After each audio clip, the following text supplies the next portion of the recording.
those questions. కానీ సపరేట్గా నాకు టైం ఇస్తా అంటే నేను వారికి ఆన్సర్ ఇస్తా. ఎందుకంటే నేను బడ్జెట్ మీద మాట్లాడాలన్నా ముఖ్యమంత్రి గారు నాకు ప్రశ్నలు వేసినాడు. నేను ముఖ్యమంత్రి గారు నాకు వేసిన ప్రశ్నలకు సమాధానం చెప్పమంటారా, బడ్జెట్ మీద మాట్లాడమంటారా? సో ఐ రిక్వెస్ట్ రెండు చేస్తా, కొద్దిగా టైం ఇవ్వాలి. టైము నాకు ముఖ్యమంత్రి గారు మధ్యలో లేచి డివియేట్ వారు చేసి నేను చేయలే. I have to answer honourable CM. అధ్యక్ష, ఇప్పుడు హరీష్ రావు గారు మీకు తెలియంది అరే మరి ఎట్లా సార్ ఇప్పుడు ముఖ్యమంత్రి గారు ఒప్పైతాడు నేను తప్పైతా చెప్పకపోతే ఆయన నోటికి వచ్చినట్టు ఆయన మాట్లాడొచ్చా సార్? మీకు తెలియంది కాదు, సభానాయకుడు ఎప్పుడన్నా సభ కరెక్టే సార్. మరి ఆయన నాకు ప్రశ్న వేసింది కదా సార్. సార్ సభానాయకులు కోరింది ఈరోజు ప్రతిపక్ష నాయకులు వచ్చి సమాధానం చెప్పాలని కోరారు అధ్యక్ష. స్పష్టతతో అడిగారు వారు. ప్రతిపక్ష నాయకులను వచ్చి వారు అడిగిన ప్రతి ప్రశ్నకు సమాధానం చెప్పమనండి సార్. తప్పకుండా ఈరోజు వారు అడిగిన అన్ని ప్రశ్నలకు సంబంధించి సమాధానం, దాని తదుపరి మేము ఒప్పో తప్ప ఉంటే మేము కూడా సవరించుకుంటాం అధ్యక్ష. We are very open to it. So నేను గౌరవ సభ్యులను కోరుతా ఉన్నాను, ఈశ్వరరావు గారు ప్లీజ్ రిస్ట్రిక్ట్ బడ్జెట్కు సంబంధించిన అంశాల విషయంలోనే. ఇప్పటికే గంటం బాగైంది అధ్యక్ష. ఇప్పుడు కేవలం 5 నిమిషాలే గౌరవ ముఖ్యమంత్రి గారు ఇంటర్వ్యూన్ అయ్యారు. 1 hour 10 minutes. ఇప్పుడు దయచేసి గౌరవ సభ్యులను మీ ద్వారా కోరుతా ఉన్నాను, కంక్లూడ్ చేస్తే చాలామంది సభ్యులు కూడా మాట్లాడేది ఉంది. దయచేసి కంక్లూడ్ చేయమని కోరుతా ఉన్నాను అధ్యక్ష. హరీష్ రావు గారు.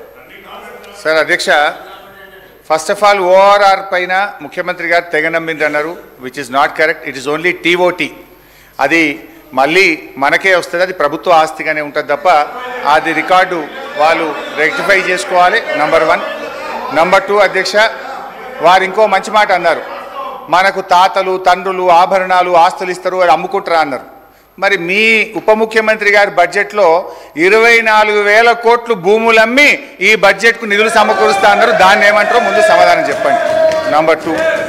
నంబర్ 3, మహబూబ్ నగర్ ఎంపీగా కేసీఆర్ గారు ఏం చేసిండ్రు అన్నారు. మీరున్న గత తెలుగుదేశం పార్టీ, మీరు ఇప్పుడున్న కాంగ్రెస్ పార్టీ, మీరిద్దరే పాలమూరు వెనుకబాటుతనానికి కారణం. 1985లో శంకుస్థాపన చేసిన కల్వకుర్తి, నెట్టంపాడు, భీమా, కోయిల్ సాగర్ 1985 నుంచి 2014 వరకు 29 సంవత్సరాల్లో మీరిచ్చిన ఆయకట్టు కేవలం 26,000 ఎకరాలు. మేం ప్రభుత్వంలోకి రాగానే 4,000 కోట్లు ఖర్చు పెట్టి 6,36,000 ఎకరాలకు నీళ్లు ఇచ్చింది నిజమా కాదా అని నేను అడుగుతా ఉన్నా. మీరు మీ సోకాల్ తెలుగుదేశం కాంగ్రెస్లు మహబూబ్ నగర్ జిల్లాకు ఒక్క మెడికల్ కాలేజ్ ఇవ్వలేదు. మేము 5 ప్రభుత్వ మెడికల్ కాలేజీలు మహబూబ్ నగర్ జిల్లాలో పెట్టాం.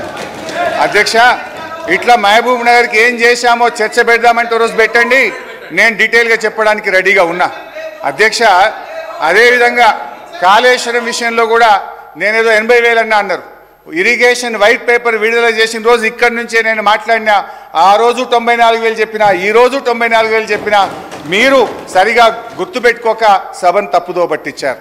ఇకపోతే ఇంకా చాలా విషయాలు అడిగారు, ఆయనకు అన్నిటికీ సమాధానం చెప్పగలుగుతా. బతుకమ్మ చీరల విషయంలో మహిళల్ని అవమానపరిచే విధంగా ముఖ్యమంత్రి గారు మాట్లాడారు. ఆయన వెంటనే క్షమాపణ చెప్పాలి, లేదా దాని సభ రికార్డ్స్ నుంచి తొలగించాలని చెప్పి నేను కోరుతా ఉన్నా. అధ్యక్ష, నేను ముఖ్యమంత్రి గారు చాలాసేపు చెప్పింది కానీ నేను పోతే నా సబ్జెక్టు డీవియేట్ అవుతుందని నేను అందులోకి డీటెయిల్గా పోతలేను. బట్ ఎప్పుడు నా డిస్కషన్ పెట్టండి, I'm ready to answer any question please. అధ్యక్ష, ఇట్లా అప్పులు ఆస్తుల గురించి మాట్లాడే క్రమంలో ఈరోజు మెడికల్ కాలేజీలు కానీ, నర్సింగ్ కాలేజీలు కానీ, మీరు కూర్చుంటున్న సచివాలయం కానీ, అప్పుడప్పుడు మీరు రివ్యూకు పోతున్నటువంటి పోలీస్ కమాండ్ కంట్రోల్ రూమ్ కానీ, అదేవిధంగా గురుకులాలు కానీ, ఇట్లా రైతు వేదికలు కానీ, ఎన్నో ప్రగతి భవన్ కానీ, ఇవాళ మా బట్టెన్ ఉంటున్న ప్రగతి భవన్ కానీ, ఇట్లా ఎన్నో ఆస్తుల కల్పన కూడా చేశాం. అందువల్ల దయచేసి ఎప్పుడు ఒక ప్రభుత్వం మీద, గత ప్రభుత్వం మీద దుమ్మెత్తడం మాని మీరేం చేస్తారో చెప్పండి. అదేవిధంగా అప్పుల విషయంలో క్లారిఫై చేశాం. ఇక భవిష్యత్తులో అనవసరంగా తప్పుడు ప్రచారం, గోబల్స్ ప్రచారం మానుకోవాలని చెప్పి నేను కోరుతూ అధ్యక్ష, ఇకపోతే గ్యారంటీలు, 6 గ్యారంటీలు. ఈ 6 గ్యారంటీల విషయానికి వస్తే అధ్యక్ష, ప్రముఖ తత్వవేత్త మార్టిన్ లూథర్ కింగ్ ఒక మాట అన్నారు అధ్యక్ష, each betrayal begins with a trust. ప్రతి ద్రోహం కూడా నమ్మకంతోనే పుడుతుందని అన్నారు. ఈ కొటేషన్ ఈ ప్రభుత్వానికి సరిగ్గా సరిపోతుంది అధ్యక్ష. ఈ ప్రభుత్వం తమ మొదటి వాగ్దానానికి మొదటి అసెంబ్లీ